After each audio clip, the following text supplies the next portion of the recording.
enseignement aujourd'hui, c'est très simple. Mon enseignement est divisé en deux parts, en deux parties. Donc, première partie, Jésus est le Saint de Dieu. Deuxième partie, j'avais du mal à l'intituler. Moi, je voulais l'intituler « Pourquoi nous ne sommes pas saints ?»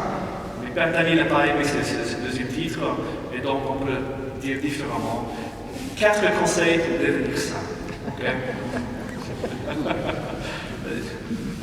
Tout d'abord, Jésus est le Saint de Dieu. Jésus est le Saint de Dieu. Vous savez que Saint Pierre, dans un moment critique dans le ministère de Jésus, quand tous ses disciples voulaient le quitter, et Jésus demande à ses disciples, et vous aussi, vous en allez vous aussi?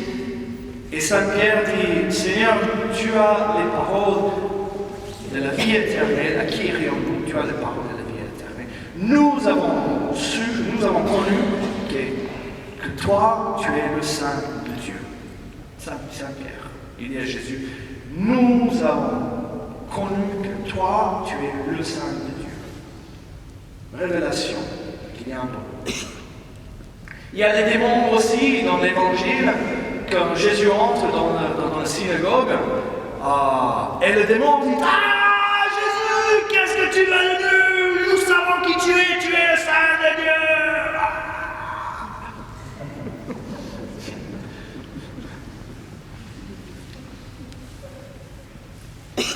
Il y a des auteurs du Nouveau Testament qui insistent beaucoup sur la sainteté de Jésus.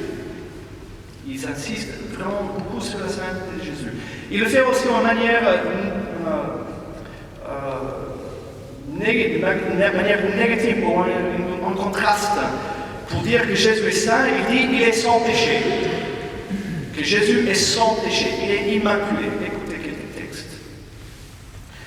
Saint Paul, Jésus n'avait pas connu le péché de Corinthiens.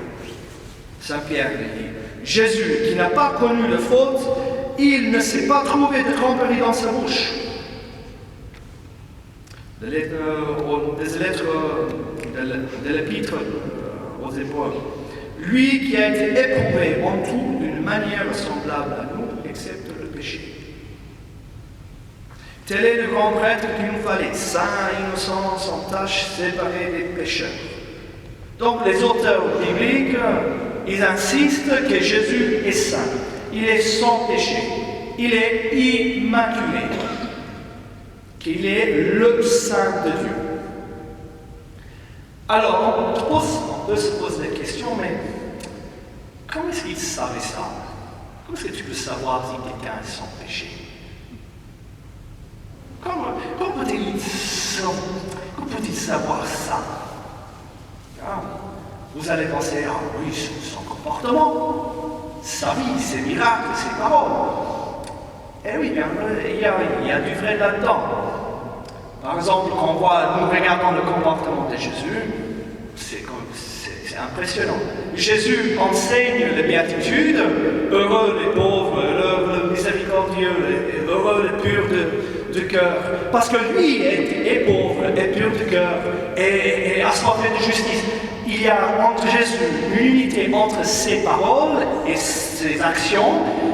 Il n'y a pas de contradiction. Il est cohérent jusqu'au bout, dans les petites choses comme dans les grandes choses.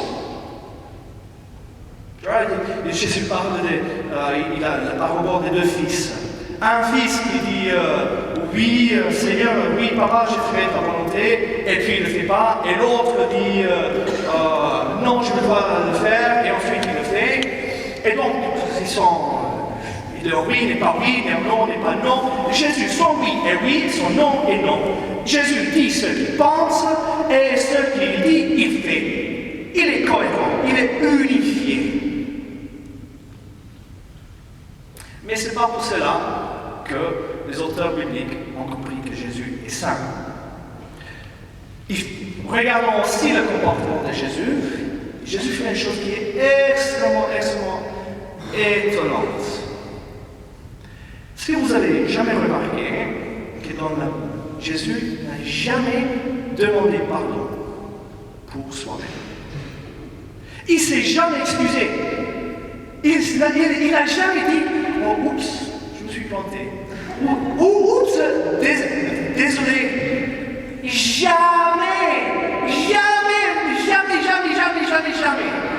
Pouvez-vous imaginer vivre avec quelqu'un comme ça?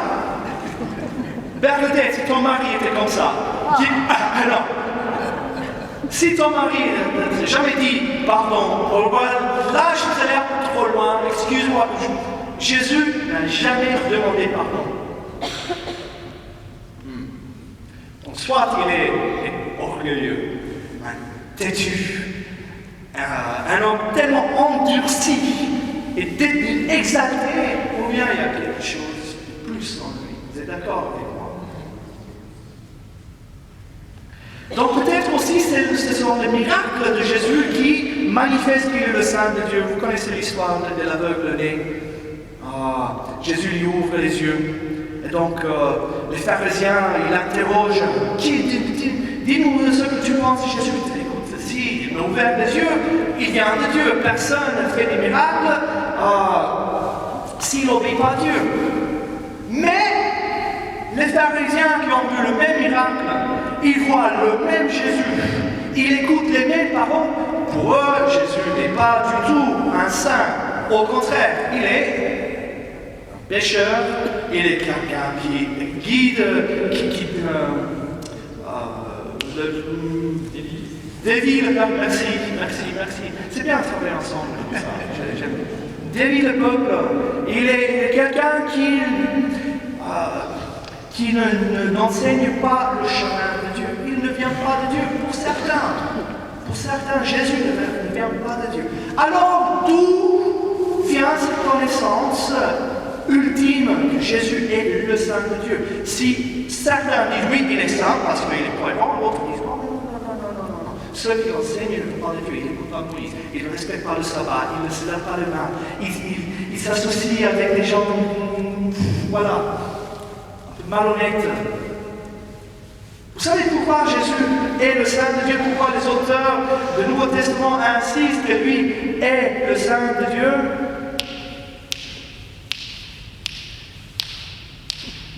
Mort et ressuscité. C'est Dieu lui-même qui atteste et qui déclare que ce Jésus que vous avez tué, que vous avez crucifié, que vous avez supplié, ce Jésus-là est mon fils. Il avait mon esprit. Il m'a toujours écouté. Et Dieu l'a justifié. C'est Dieu lui-même qui justifie son fils. On parle de la résurrection en disant, lui était de mon côté depuis toujours. Et vous qui avez crucifié, c'est vous qui aviez eu tort. C'est la résurrection. Nous rencontrons la sainteté de Dieu en Jésus-Christ grâce à la résurrection. Amen. Ok. Et donc, ça c'est Jésus. Et nous, appelés à être saints. La volonté de Dieu, c'est que nous soyons saints. Et pourquoi nous ne sommes pas si saints que ça? Souvent.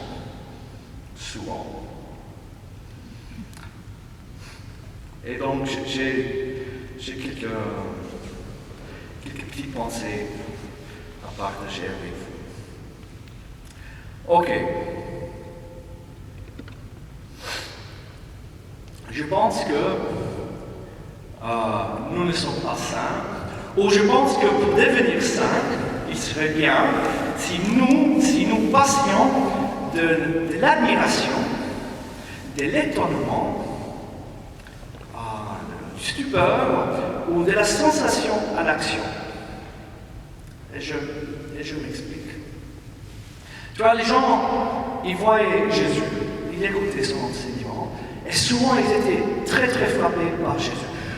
Frappés par son enseignement, par son autorité, par ses miracles, par sa sagesse, par sa beauté, par sa bonté, par sa miséricorde. Et ils disaient, c'est chouette ça, c'est beau ce que Jésus fait, c'est vraiment beau. Et puis, mais ils ne vont pas plus loin. Tu vois, ils ne s'approchent pas trop du feu de Jésus. Ils disent, c'est chouette, c'est beau, c'est super. C'est beau ce que vous faites là.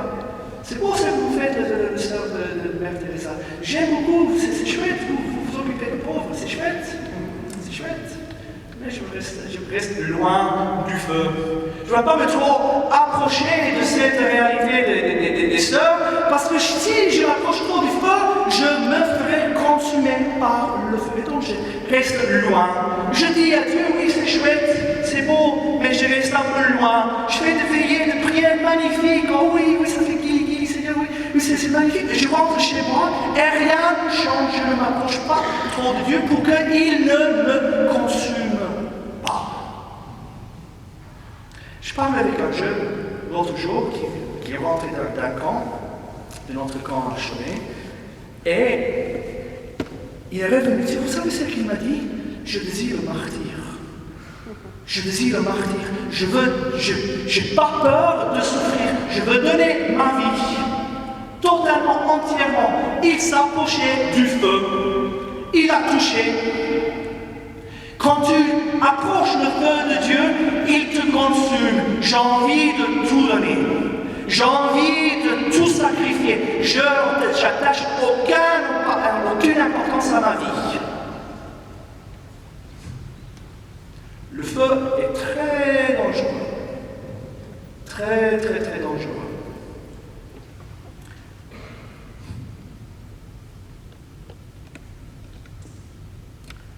Et pour cela, je pense que nous n'arrivons pas à la sainteté à laquelle Dieu nous invite. Je partage un petit témoignage.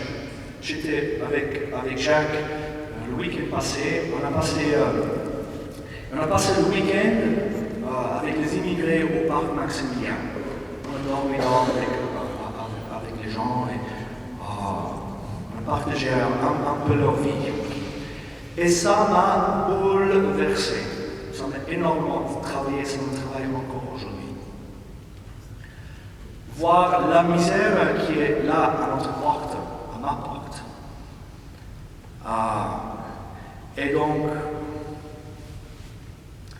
Et donc, en parlant de ça à des gens, ils disent oui, c'est magnifique, Jacques, ce que vous avez fait, c'est beau, c'est super, c'est chouette, c'est ceci et c'est cela. Et je dis, mais quand je me mets devant Dieu, je dis, ils n'ont rien compris. On a donné que des miettes. Ce sont des petites miettes qui tombent dans la table d'un riche. Petites miettes. Et les gens me disent, bravo, et super, et c'est chouette, pour des miettes. Moi, je crains, mes frères et sœurs, le jugement de Dieu. Je crains le jugement de Dieu. Sa sainteté. On est loin de Dieu. Désolé de vous casser la soirée, mais on est loin, très, très, très, très loin de Dieu. Quand tu t'approches du feu, et ce feu te touche, tu te rends compte, oh mon Dieu.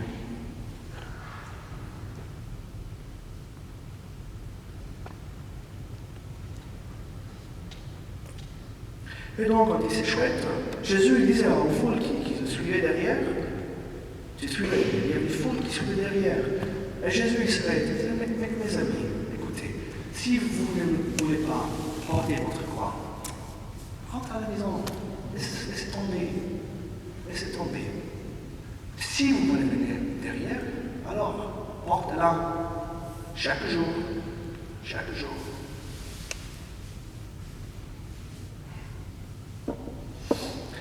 Qui a un GSM? Un GSM capable de faire des selfies? Oui. Quelqu'un? Oui. Ok. Est-ce que je peux avoir un volontaire, s'il vous plaît? Quelqu'un avec le GSM capable de faire des selfies? N'importe qui, venez ici. Je passe au deuxième point.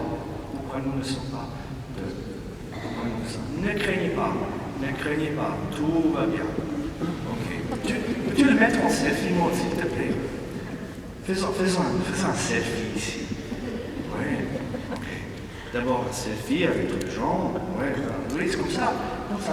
Oui, oh, c'est bien. On regarde un selfie, tout le monde, souriez, selfie. Très bien. Est-ce que je peux avoir ça maintenant? Je te le vois maintenant. Ok? Je te le vois. En fait, nous ne sommes pas saints. Nous ne sommes pas saints. Ou une manière que nous pourrions devenir saints, et cesser de vivre en selfie mode. Mais la vérité est que nous, dans la vie, nous vivons dans le mode selfie tout le temps.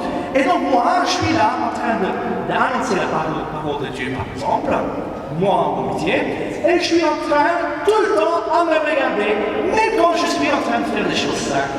Tu vois? Et moi, qui annonce la parole de Dieu, je me regarde tout le temps. Et moi, quand je suis dans ma famille, je me regarde tout le temps. Et quand moi, je suis au boulot, je me regarde tout le temps. Et quand moi, je suis en repos, je me regarde tout le temps. Nous vivons chaque jour, chaque instant, tout le temps en train de se regarder, s'adorer. En attendant que les gens disent, mais t'es chouette. Qu'est-ce que tu es beau? Qu'est-ce que tu es important? Qu'est-ce que j'en ai besoin de toi? Qu'est-ce que tu es important? Oui. Et nous sommes là tout le temps, comme ça, en attendant que les gens nous disent, oui, je suis important. Tout le temps disent, aime-moi, dis-moi que je suis important. Dites-moi que sans moi, vous ne pouvez pas vivre. Et donc, on vit tout le temps comme ça, en se regardant. En se regardant.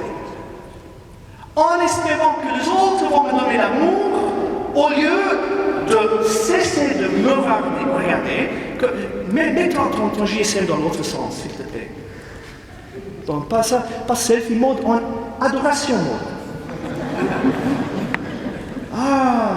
Et déjà, quand on regarde ainsi, qu'est-ce que je vois? Je vois l'autel, je vois le sanctuaire, je vois le Saint des Saints. Je ne suis plus tourné vers moi en train de regarder mon nombril. Ok, regarde-le. Et je commence à adorer le Dieu qui est saint, qui est beau, qui est bien, qui est parfait, qui est vrai.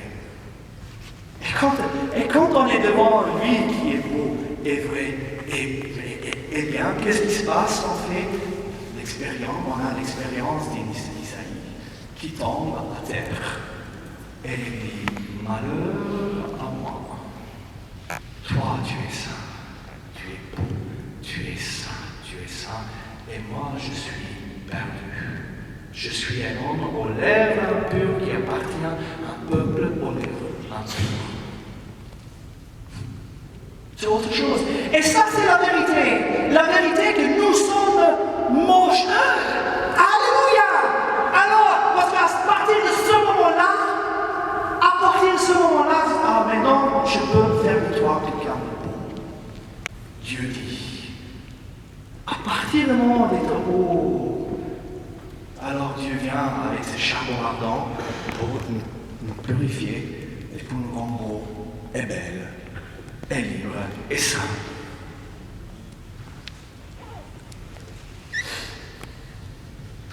Ce soir, l'enseignement sera un peu lourd.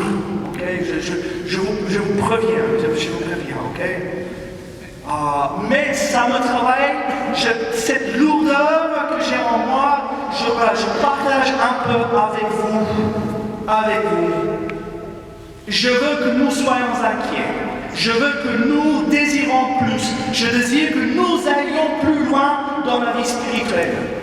Je ne veux pas une église des gens religieux où on dit nos prières, on prie, on fait nos devoirs, mais on ne suit pas que le Christ.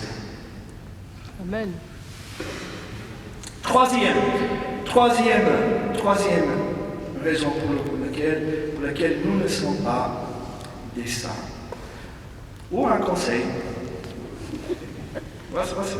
Une manière de devenir vraiment saint. Ok, Seigneur, guide-moi ici. Ces derniers temps, je suis fortement interpellé et frappé par la présence de la vie éternelle dans la Bible. Et partout. Partout, on parle de la vie éternelle. Partout, il y a cette espérance pour la gloire sans fin. Partout, chaque page, très souvent, nous entendons cette promesse, que nous sommes destinés à une vie éternelle, une vie sans fin, à la vie avec Dieu. On est appelé à parler. C'est partout.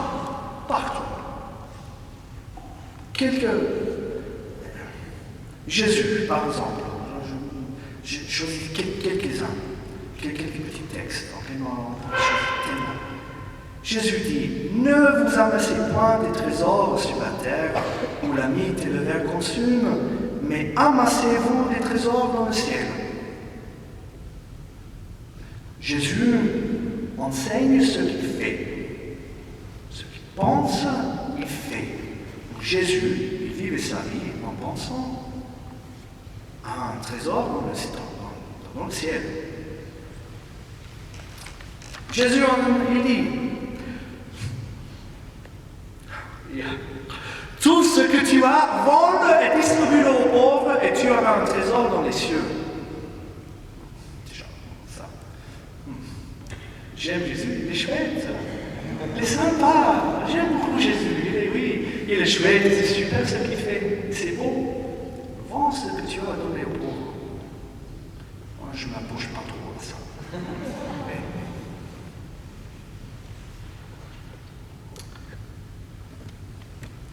Insensé, cette nuit même, on va te redemander ton âme. Et ce que tu as amassé, qui l'aura? Ainsi en est-il de celui qui thésaurise pour lui-même au lieu de s'enrichir en vue de Dieu. S'enrichir en vue de Dieu. C'est Jésus. Saint Paul, on pourrait faire un paquet, mais j'ai choisi une phrase. Car la légère tribulation d'un instant nous prépare jusqu'à l'excès une masse éternelle de gloire, à nous qui ne regardons pas aux choses visibles, mais aux invisibles. Nous gémissons ardemment désireux d'entrer dans notre maison éternelle. On est tellement centré sur cette vie qu'on ne regarde plus, on voit plus ce qui nous attend. En fait,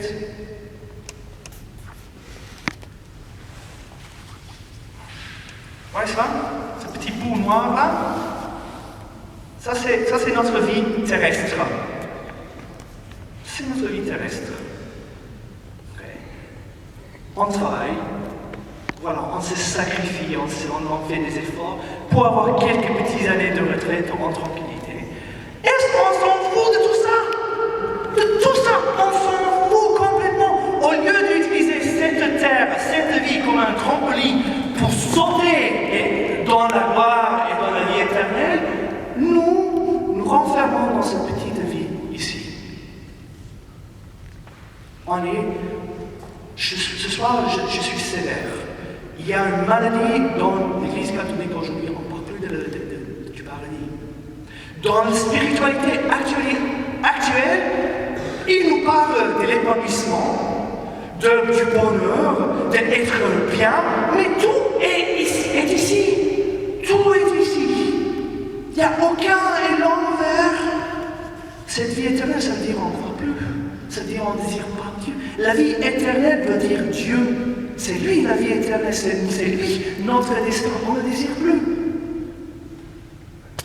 C'est grave que nous avons renfermé notre vie spirituelle à ici. Et ça ne nous lance pas dans une vie beaucoup plus grande, dans un respire infini. Mais quand on croit, quand on accepte, quand on croit ça, on est capable de faire des grandes choses. On est capable de tous les sacrifices possibles. On est capable de devenir des saints véritables. Cela, Saint Paul a pu supporter et les frappes, et les naufrages, et les souffrances, parce qu'il espérait toujours avoir cette couronne de gloire. Et nous, qu'est-ce que nous désirons? Nous désirons une vie commode, une belle maison, la voiture, la santé, la tranquillité. on désire tout de ce côté. Allez, laissons Dieu élargir notre cœur, donner un élan qui va jusqu'à l'éternité. Jusqu'à l'éternité, on appelait à ça. C'est notre vocation à nous, la vie éternelle. Amen ou pas amen? Amen. Amen ou pas amen? Je vais faire un exercice avec vous. Je vais faire un exercice avec vous. Psaume 1. Il y a un prédicateur que j'aime beaucoup écouter. Il s'appelle Don Fabio Rossi. Donc je le connais. Elena le connaît. Ok. Et Don Fabio Rossi, il disait donc qu'il y avait un jour d'accompagner un mourant. Et il dit au mourant, est-ce qu'on peut prier ensemble? Et le mourant dit oui. Et donc le mourant est là. Et Don Fabio lui demande, ok, maintenant tu fermes tes yeux. Ferme tes yeux. Tu dis après moi. Alors vous allez le dire aussi avec moi, cette prière. Ok? Mais faites aussi, mettez vos mains sur votre poitrine, fermez vos yeux, et maintenant on va faire une prière tous ensemble. Et il dit, ok, Seigneur Jésus, viens me prendre. Et tout de suite, le mourant, il a ouvert ses yeux, et il dit, ok, Seigneur Jésus, viens me prendre.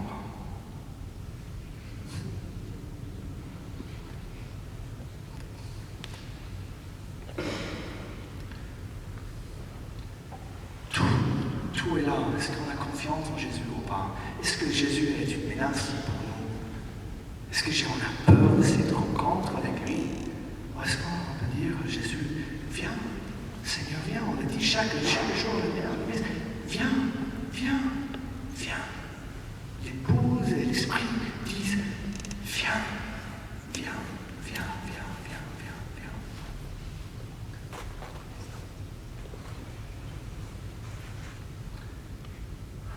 Gardons les yeux fermés, on va continuer à dire à Jésus de venir nous prendre. Viens, Seigneur Jésus. Je ne veux pas avoir peur de la mort, Seigneur, parce que j'ai confiance en toi.